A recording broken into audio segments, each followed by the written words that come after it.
He's been great, hasn't he? I mean, he's got runs in the test matches. He's brought some wonderful form into the one-day arena. I mean, he's a class player. And, you know, I saw an interview with him at the start of the tour where it was just talking about he was looking to engage in South Africa and looking to back himself and get to know the conditions.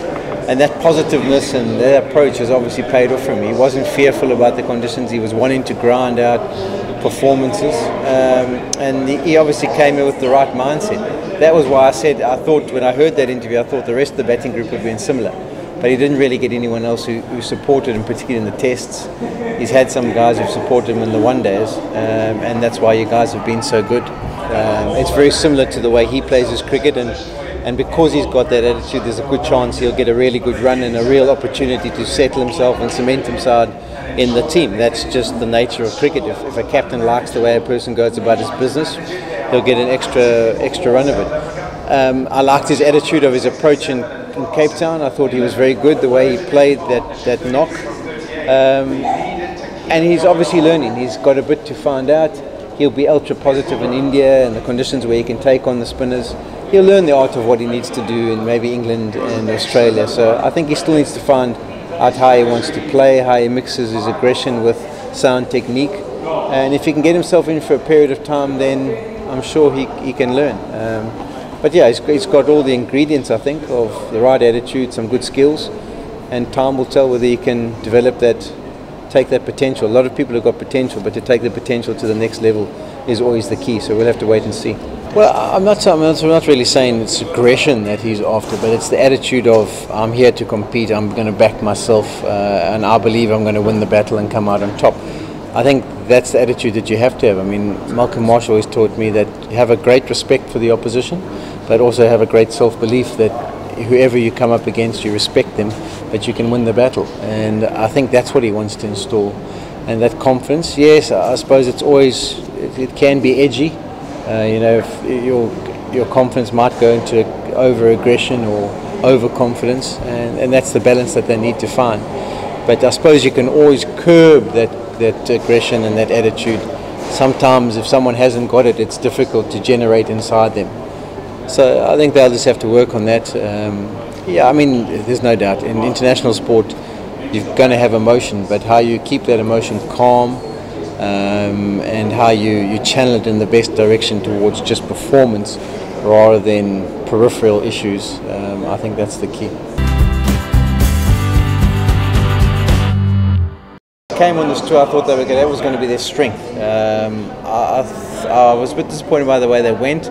I think looking back, I think they've even identified that preparation-wise they needed to be here for more time. And I suppose it goes down to what are the actual goals you want to achieve. If you want to win test series away from home, then you have to give them more priority. And priority means more preparation.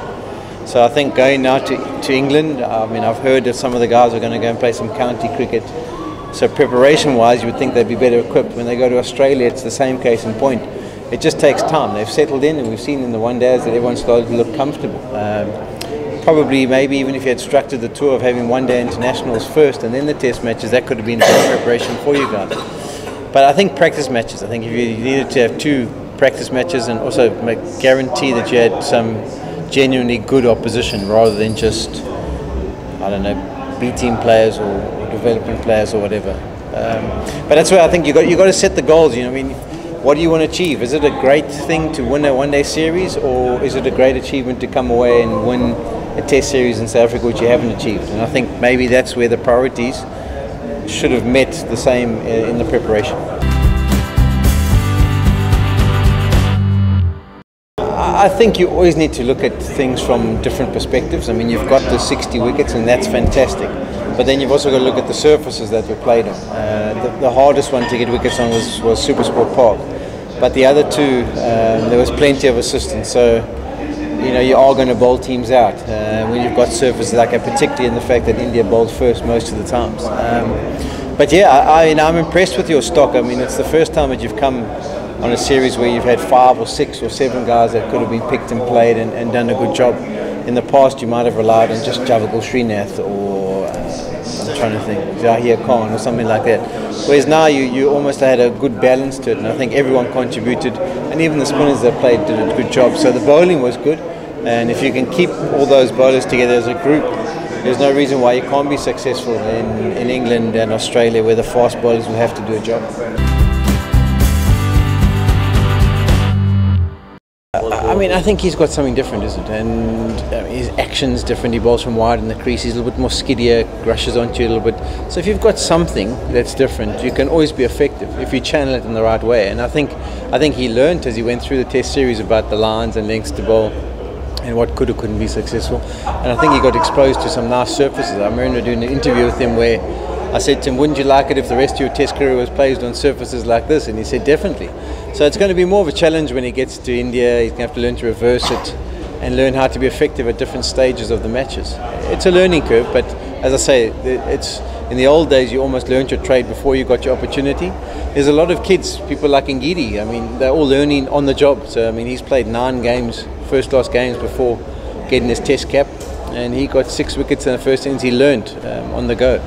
And I think that's where they're pretty good now, the players. They're very adaptable and they can adjust things.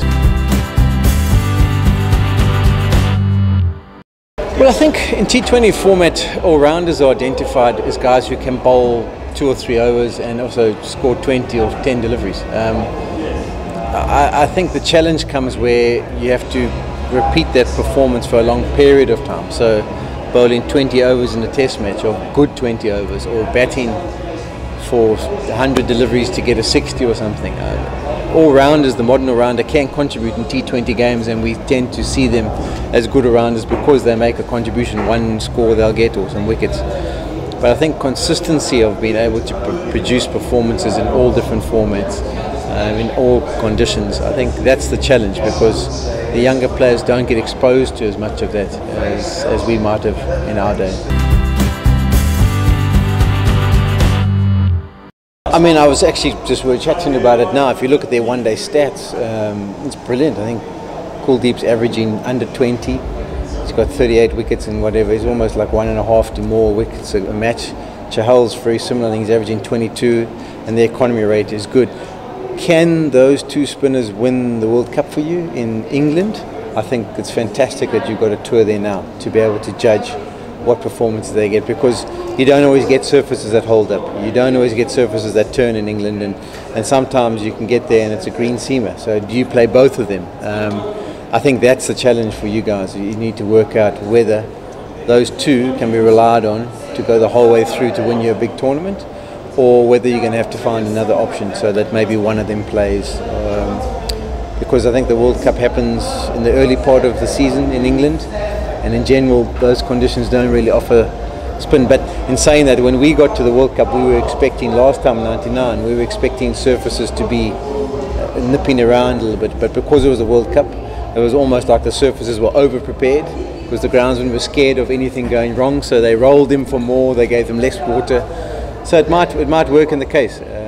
You guys were good in the Champions Trophy, but I think that was a different time of the year, and they played on the same pitches over and over again, which meant that they started to hold up and grip. But I think that's why your tour there is important, very important, because it's a year away, and you'll be able to gauge whether being able to play 2 of those will work or won't.